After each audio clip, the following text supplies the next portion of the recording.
is all experience levels. Part 1B, which is next week, is strictly for those that are new. Because Part 1B, we are going to be doing what we call transaction boot camp, where we are going to walk you through a full buy side and sell side transaction. A lot of you in here have done deals. You don't need to go through how do I log into the MLS. But if you haven't, come next week because you're definitely not going to want to miss that. Our goal next week is we want you guys to get the on-the-job training that you only would get on the job. But we don't want you practicing with your paycheck. We'd rather you practice here in a controlled, safe environment. Now, if you've done some deals and you feel like you just want to hone your craft a little, please, by all means, you are more than welcome to be here next week too. But for those of you in the room that have done some business, done some deals, it is not a requirement. Now, after we get through this week and next week, Breakthrough doesn't end. So the reason we've structured and called Breakthrough 120 is because we are intending to be together for the next 120 days, one way or another. Whether that means we're here in the room, we're on Zoom, we're somewhere, we're together now. And the purpose of the 120 days is you're going to set an action plan for the next 120 days of how to accomplish getting 9 signed agreements that if you follow this plan will get you there. So Ulysses, coach, come on up, coach. Coach, all right.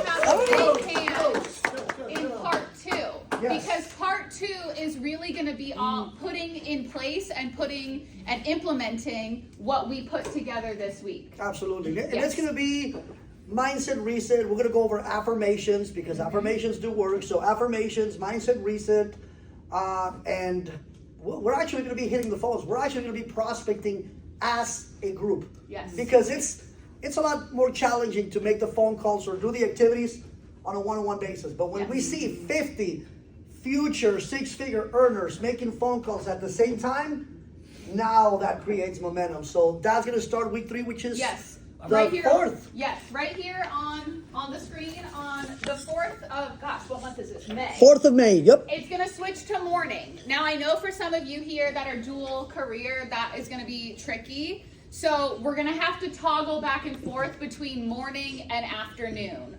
But if the collective group comes together and says, we only want nighttime stuff, oh, hello, hallelujah. Okay. That's a sign. That's a sign that we need to switch it to nighttime. If we need to come together at night and everybody wants to keep the nighttime, we will keep the nighttime. That's right. Coach and I have That's that right. arrangement. That's right. So if that's what everybody wants, we'll keep it. We just want what's going to be best for you guys to be able to actually do your lead generating that we put in play this week and actually do it. Because that's the key here. We can talk about it, we can dream about it, we can theorize about it all we want. If we're not actually putting it into practice, we're never going to get from point A to point B. We're never going to get to those 9 signed agreements. That's because the life cycle, on average, of a lead is 120 days plus. So what you do today is what you're going to start seeing the results of in 120 days. Real estate ain't the short game. It's a marathon, not a sprint. Amen. For sure. Amen to that. For those of us that have been in the business, we know that. All right. So a couple other housekeeping items that we have down at your tables is a lot of you guys operate out of some sort of CRM or client management system. If you're new and you're like, what's a CRM? Then what we have here are these. This is not mandatory. This is strictly for those that have no way of actually writing down people that they know. So this will be for you, but we will get to that later. So let's jump into it. Before we do, I want to talk a little bit. Some of you, a lot of you, know who I am. Some of you don't. So I am the team leader here. My name is Raquel Flower. I have actually been in this office for 12 years myself. I started in this office as an assistant of another agent. I ended up getting my license. I worked my way up into then working with a team, and then being an individual agent, and then leaving and joining the staff. And then I was on the ALC, I became a top producer, and now I'm here. But the moral of that story that I like to share is that the opportunities within this company, within Keller Williams, are truly endless. I started as a little baby at 23 years old, walking in the door, and Maritza said, "Who's that skinny girl walking in?" And I'm like, "Well, I'm not skinny anymore, but thank you." That's what real estate Will do that to you. Yeah. Why are you looking at me? Eating, living, sleeping in your car. My point is, I really have grown up in this company, and what Keller Williams can do for you, for your hopes and dreams, for your family is truly endless, and I can attest to that personally. I, at 23, really didn't know people in my life that were ready to buy, sell, or invest in real estate. Most of my friends were still in college or not even there yet, and I didn't have that network of people. So what I was able to learn and implement even back then at Keller Williams to grow my business is still foundational to what I do today. I am still in production today. I have a team with my dad, who some of you might know, because he is the real estate school instructor here. Professor Dave, as we call him. So he and I are still out there in the trenches producing real estate as well. And then, of course, I am running the office here. So that's a little bit about me. Can you share what one of the big accomplishments you just recently did? Because I think that's very inspirational. So last year I bought my first house. So, Let's go. Tout that one for me. Yes, me and my dog Minnie have our own little clubhouse now. Yes. Minnie might make an appearance, by the way. She's our mascot. Yes. All right. So you are going to have 10 real estate conversations. Say it with me. How many? 10. 10 real estate conversations. I don't care if you're having two-way carrier pigeon conversation. I don't care if you're having two-way DMs, text message, phone call, FaceTime, whatever it is. You just have to have 10 real estate, not just combos, because us ladies can yap all we want. They gotta be real estate. 10 real estate conversations for 5 days a week for the next 120 days. And we wholeheartedly believe that that is going to be what it takes to get you to your 9 signed agreements in that amount of time. Because the biggest thing is, if you're talking to enough people about real estate, even if maybe they aren't thinking about buying, selling, or investing, they probably know someone who is. And that's how you start building your business bigger and bigger, word of mouth, referral, people that know you and love you. Does that make sense? Mm-hmm. So how many conversations? 10. 10 real. Or spiders or heights. Door knocking is very valid for sure. But we all have a level of fear. And some of it is very rational because it's based on real circumstances. Some of it is maybe a little irrational because it might be based on something that could potentially happen, but there's really a small chance or small likelihood of that actually occurring. So where fear comes from, we have to understand a little bit about what's happening to us biologically when we're experiencing fear. And the reason we talk about fear is because, just like Debbie shared, there's going to be some fear that probably is going to come up as we start going through this. As we start maybe prompting and challenging you guys to have conversations with people, to door knock, to post something on social media if you've never posted before, maybe something with a filter that you don't normally do, it's going to bring up a feeling inside of you. And that feeling is rooted in fear, which is a very primal fear as it comes to humans, because it's triggering our fight, flight, or freeze response. It's all very much rooted in how we started, our anatomy as humans, as mammals. So we need to dig in a little bit about what is actually going on. So if you flip to your next page, I want you guys to take a couple minutes to write down some things that you're maybe a little bit afraid of as it pertains to real estate and actually launching your career. Maybe door knocking is one. Maybe talking to people you don't know or talking to people you do know is one. But just take a couple minutes to write down some things that you're a little bit afraid of. A hunter-gatherers market, and it's the hunters right now that are winning. You need to go out there and you need to hunt for business, because if you're sitting back and you're waiting for the leads to come to you, you're gonna be waiting a long time. So I like to think of this as prospecting is the leads that we're hunting for, because you're going out there and you're digging up those leads yourself. Marketing is the gatherer leads. It's the leads that you kind of hope just show up in your lap. And I don't like to base paying my mortgage, providing for my family, paying for my health insurance on, I hope somebody calls me today. We're gonna focus a lot of our attention and time on prospecting, which are the money-making activities that you spend your time with, as opposed to the marketing, which I'm not saying you don't need marketing, but we're gonna focus a lot less time on this because I want you guys doing the hunter activities. You all strike me as hunters in here. So we're gonna focus our time on that. Now, once we get the leads, you're gonna need somewhere where you can put them. So you can keep track of them, keep in communication with them, keep in relationship.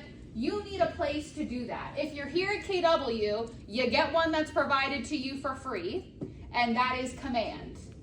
In Command, you can upload your lead right there, and it goes, you have drip campaigns, you've got ways of reaching out to them right through Command. Some of you have other databases or client management systems that you use, Brivity, Follow Up Boss, whatever it might be. There's no perfect right or wrong, better or not better system. You just need something.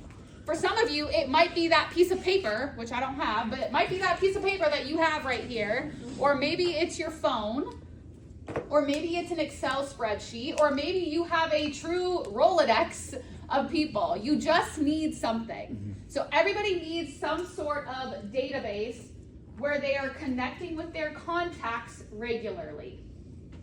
And then eventually you're gonna get to the point where you set appointments, which is now I'm sitting down and I'm bringing value and I'm pushing the needle for somebody to buy, sell, or invest in real estate. And then eventually you get agreements signed, 9 of them in the next 120 days, hopefully, and eventually you get to closing. So this is what we would call the lead gen model, but this is just the lifeline of what we're following here. Or you can scroll all the way to the bottom and it tells you what that number is. So for those of you that say, I don't have a database, you do. It's right here. So everybody pull out their phones and do the exercise. I want you all to see how many contacts you have. Yell it out, some of you. 309. 309. 249. 249. What else? 1,500. Woo, 1,500. I heard that. 309. I think 1434. Wow, Christina. You got a lot of people in there. 2,500. 3487. 347? 3487. That might take the cake. Eileen just said 3487. Pocky, how many do you have? 2642. These are some huge numbers. Wow. 175. That's okay. There's no right or wrong. Wow, I'm in shock at some of these. Let's see. I'm at 1496. So what I want you to do is I want you to write the number of contacts that are in your phone. However, not all of these people are probably leads or prospects. You probably got Domino's Pizza in there. You probably got the hotline for your HOA if you're tattling on someone. You've got those kinds of numbers in there. So we're gonna probably assume that about 20% of this is junk. So I want you guys to eliminate like 20%. And for some of you, 20% is a big number. But that's okay. And then I want you to put that number there instead. Take 20% away. And whatever that number is, it could literally be 15, you guys, and that's okay.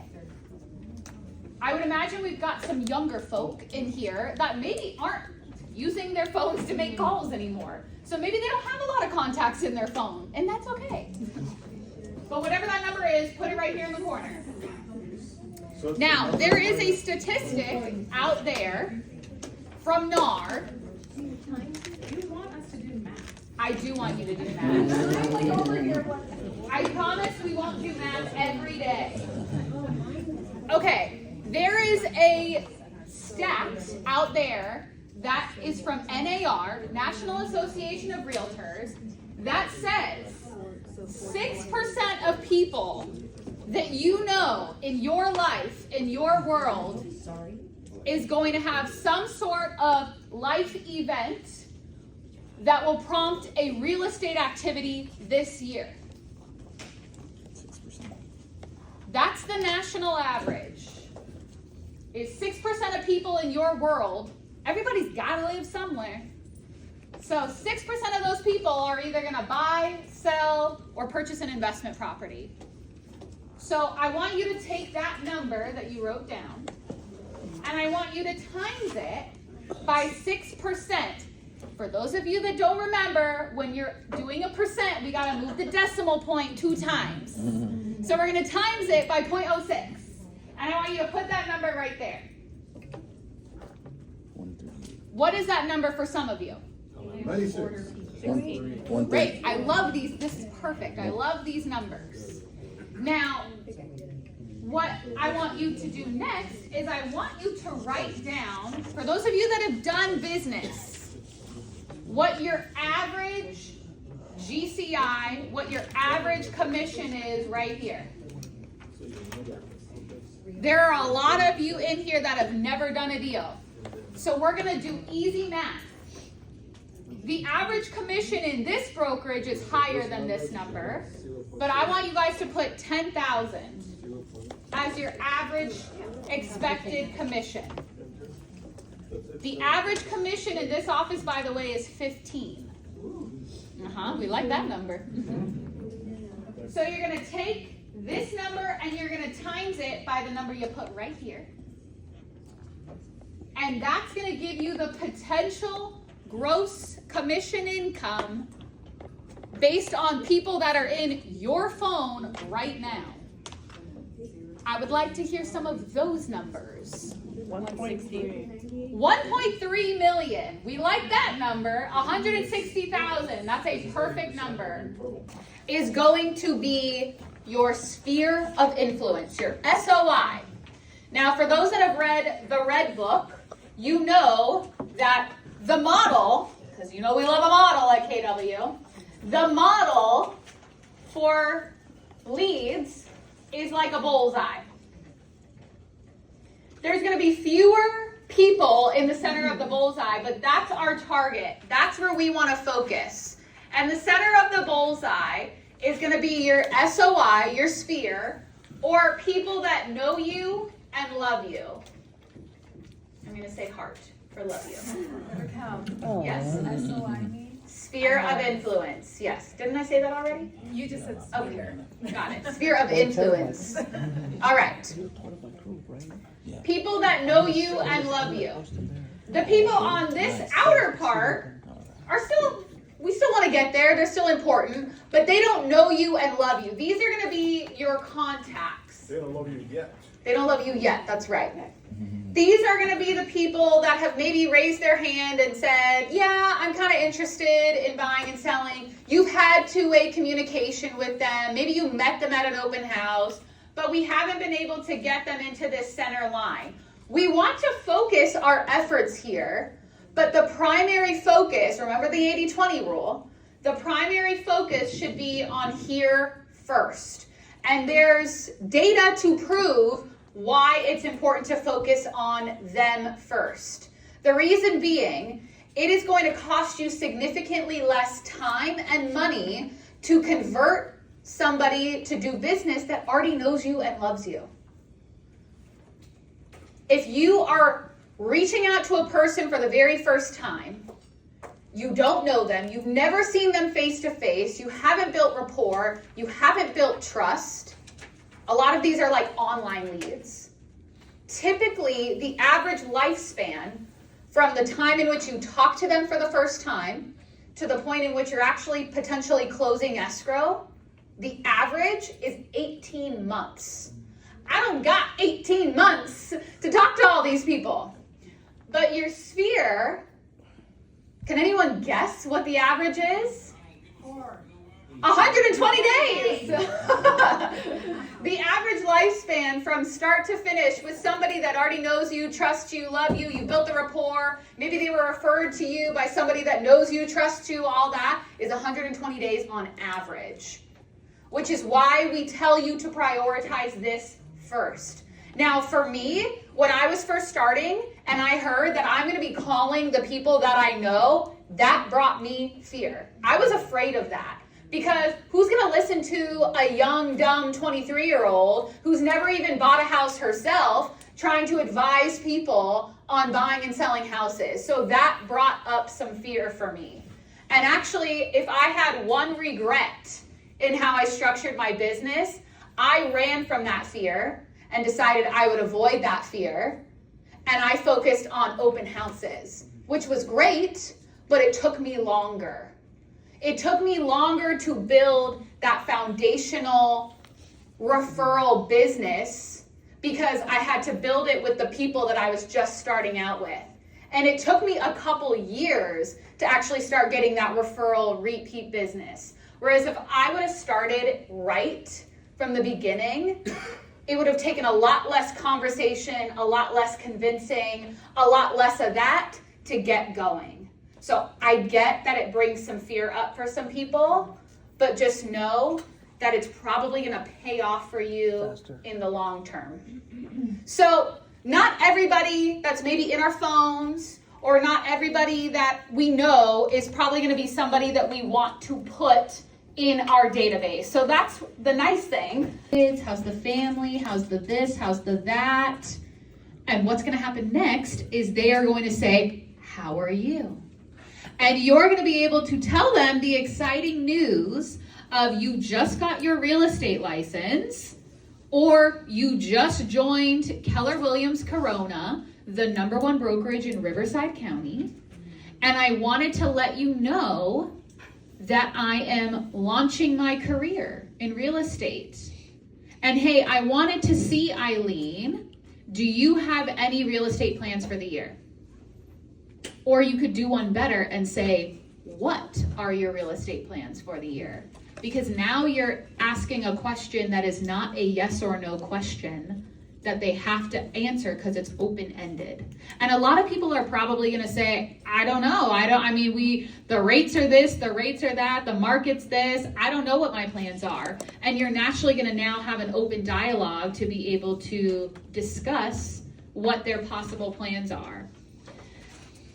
And then the next question after that is going to be, and Eileen, who do you know that has any plans to buy, sell, or build wealth in real estate this year? And more than likely, they're going to say, I don't know anyone. And you're going to say, really, Eileen? You don't know anyone from church, from sports, from the book club, from whatever event they do? And naturally, that now gets them thinking in that setting, well, do I know anyone in church? Do I know anyone in the book club? Do I know anyone here or there? And that's how you start training them into thinking real estate, you.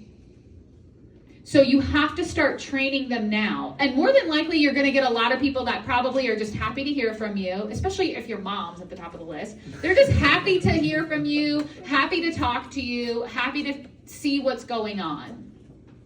But the more you continue to do that, you're training them into now thinking whenever a real estate opportunity does come up, because we know that 6% of people right now, they're going to have some sort of life event that prompts them to move. They're going to get married, get divorced, have kids. Those are the big life events that prompt people to move. Something's going to happen in someone's life, and suddenly they're going to be yapping about it with their friends, yapping about it at dinner, yapping about it on the phone, and they're gonna remember that you called them and kept asking them, do you have any real estate plans for the year? And suddenly now they're making that correlation of you to real estate. So that's what we want to start training our people to do. But we're gonna make it easy on you, and you get the easy people first.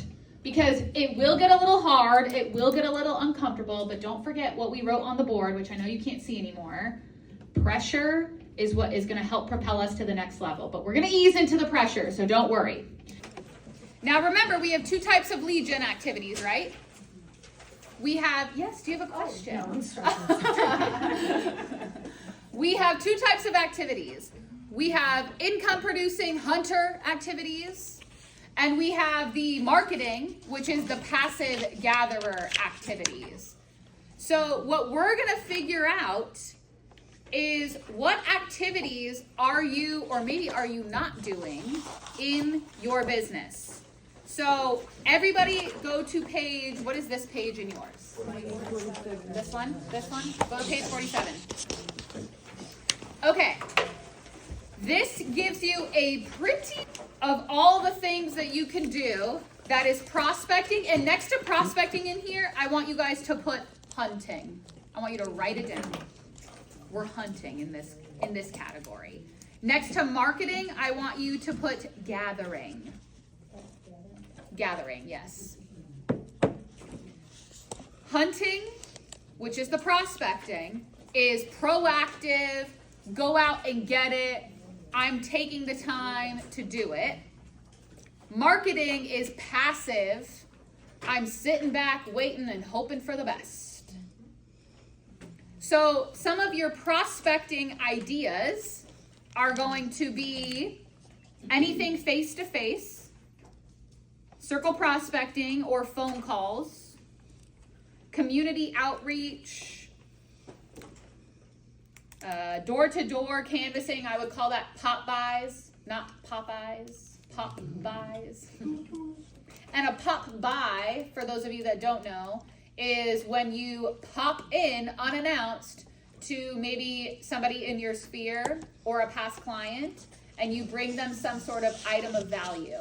So that might be like a market update, or a report of what's happening in their neighborhood, or maybe there's an event going on in the neighborhood. You're gonna pop by and give them some sort of important piece of information. A lot of agents that have gone through Buffini training, that's a big common one. So ladies in the back, actually, I'm gonna put you on the spot. Ladies in the back, you guys all do pop buys. Lupe, do you wanna share a little bit about what you do in your business? I like to go out like around the holiday and drop something off, like Just Christmas, text them that you don't cookies, or Easter, like Easter candy. Yeah, pies too. So I'll buy like 200 pies and then have a goal to drop them off in about a week. Yes.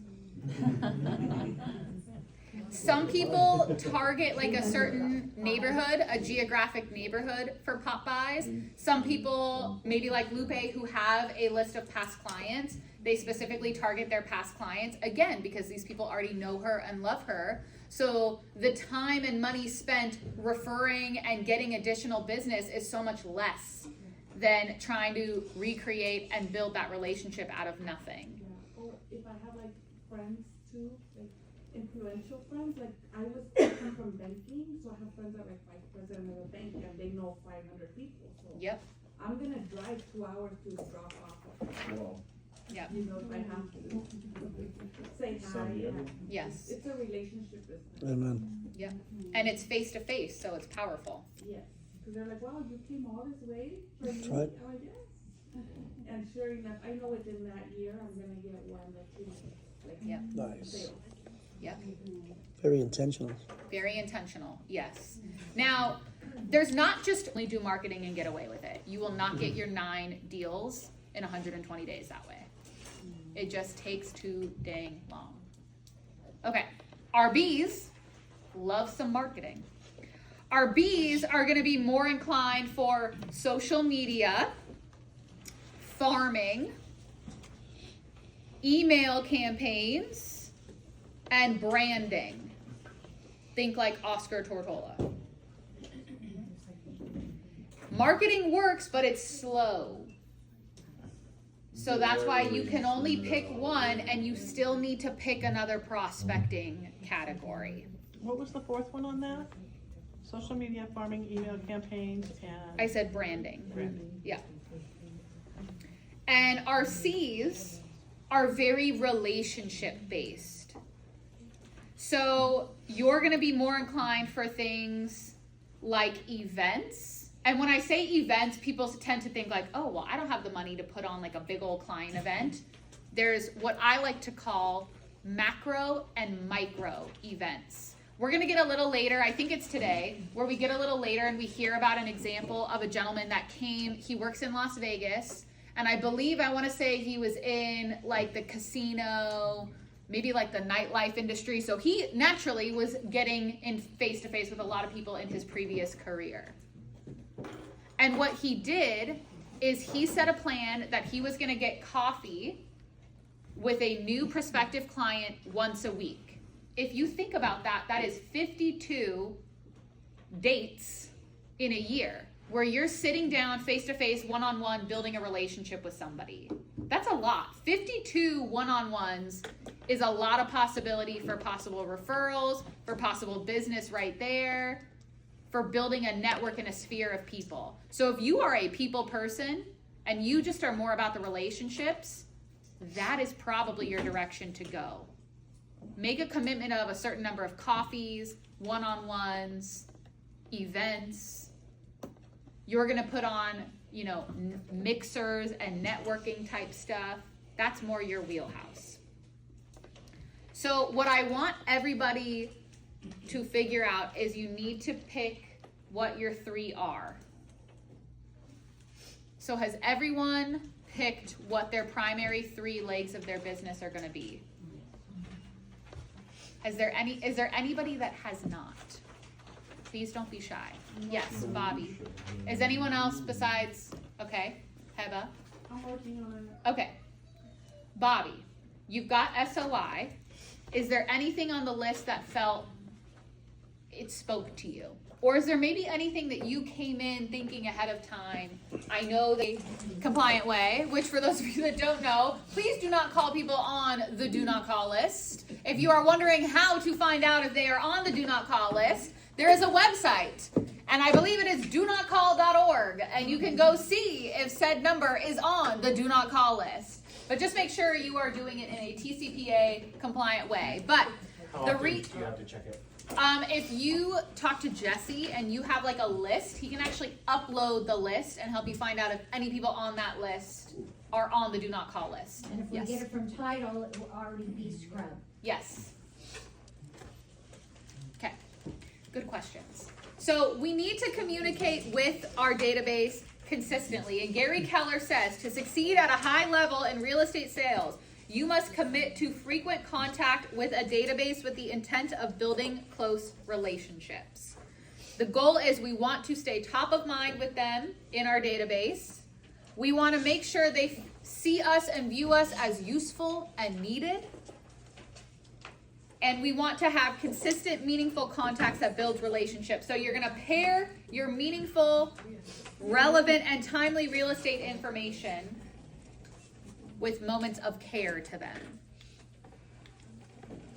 One of the biggest ways that people will get back in communication or stay in touch with people specifically in their sphere is what we call the Ford method. Ford stands for family, occupation, recreation, and dreams.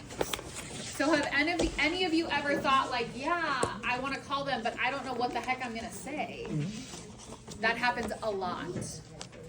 So if you are in that category, this is going to be your starting point. Is going to be with Ford. So it even gives you some ideas. I think your book does, not on here. But in your book, do you have this? Tell me. Perfect. Yes. So in the book, it's gonna give you some examples of what to ask in each category. So for example, in family, you're gonna ask, how's your family doing? I heard you just had a new baby. You know, you're gonna stalk them on Facebook probably too, or Instagram. I heard you just bought a new house. Hopefully that's not what you're asking them. Occupation. Oh, how's work been going? Are you still working at ABC Company? How are you enjoying it? Any changes in your field? Recreation. Oh, what new restaurants have you tried around town? Did you hear Reunion just opened? Did you hear Carl Strauss just opened? Have you had a chance to go? Maybe take them on one of your 50 first dates with them. And then where are you in your plans to retire to the beach one day? Whatever their dreams are that you know about. And naturally, just as we talked about before, what are they probably gonna do?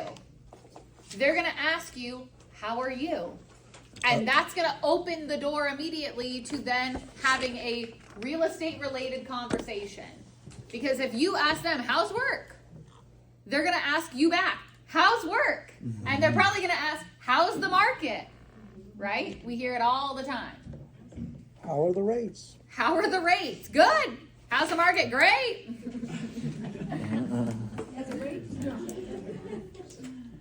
No, but the point is you're going to open up the conversation for, again, staying top of mind and reminding them that you're in the real estate business.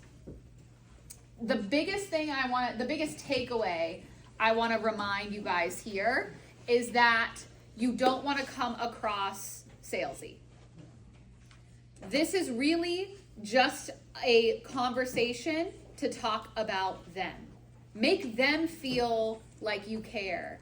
Make them feel like you took time out of your day just to check in with them and see how they're doing. Just like we've mentioned, any normal person is going to ask it back. So you'll get to the real estate and that stuff later, but make it about them. And if you're struggling with that, one of the things that we've been coached on is to go 3 deep.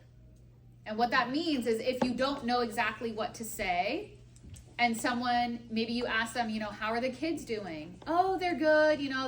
Timmy's playing soccer. Ask a deeper question. Oh, tell me a little bit more about that. How's he doing in the season? And ask one more. So now you've gone 3 deep on Timmy playing soccer. Just keep going, and eventually they're going to be yapping that you don't need to ask any more questions. Because they're yapping your ear off about Timmy and he's the goalie and someone scored on it, whatever it is. And then you're going to bring up the next thing. And how's work? Oh, we just had a merger. Oh, tell me a little more about that. And they just start going. If you don't ever know what to say, just ask them to tell me more. Tell me more. Tell me a little more about that. Really? I'd love to hear more. Just go 3 deep with them. The other thing which it says on here is you want to ask open-ended questions. Avoid yes, no, close-ended, single-word type questions. The key thing to remember is we are in consultative sales here. So that means that we're the ones asking the questions and they're the ones answering. Have you guys ever heard the saying of he who asks the most questions controls the conversation? It's not he who talks the most controls the conversation. We went over that this morning. Perfect. He who asks the most questions controls the conversation. The reason being is through asking those questions, you're actually able to guide the conversation down the path and down the road that you're looking to go. We also have the smaller purse calendar, which is blocked every day. And then we even have a planner, which is week by week. And it's got times on it. If we run out of one that you want, tell me. These were gifted to us by our amazing title reps. So we have Robert Hernandez with Fidelity, who gave us these. We've got the gals from First American, Jocelyn and Denise. And we have Lisa Favorite. And Robert also gave us the big ones, and there's big Lisa favorite ones down there too. So we got a little bit of everything. So I want you guys to figure out how you're going to block your time over the next 120 days and come get your calendar if that's what you want, or if you want to do electronic, that's fine. That is actually astonishing. If we would have asked that question a year ago, that would have been a completely different answer. But for those of you that are maybe not as familiar with AI, these are kind of the biggest, most popular ones around right now. ChatGPT, I think we've all heard of that. Jack of all trades AI. You can pretty much ask it anything from what hair product should I buy to who's the best realtor in Corona, whatever it might be, to write a presentation for a first-time home buyer and help me learn what to say because I don't have a clue. You can tell all that to ChatGPT and it will help you. Gemini is the Google one. So when you now put something in Google, like best hair product, Gemini's the top result, not now the paid ads. But Gemini, if you're here at KW, you have the full Google suite. You actually get the paid Gemini version, for the record. Claude is one that's really good, from what I've heard, for like putting presentations together, putting together slideshows. They call them slide decks now. I don't know. I'm old school. Perplexity, I don't have a clue what that is. I've never opened Perplexity in my life, but apparently it's a little bit of a creative writer. Does anyone use Perplexity? Excellent. All right, we're moving on. And Grok is the more edgy one. That one is, what's his face with the SpaceX? Thank you. That's his. Grok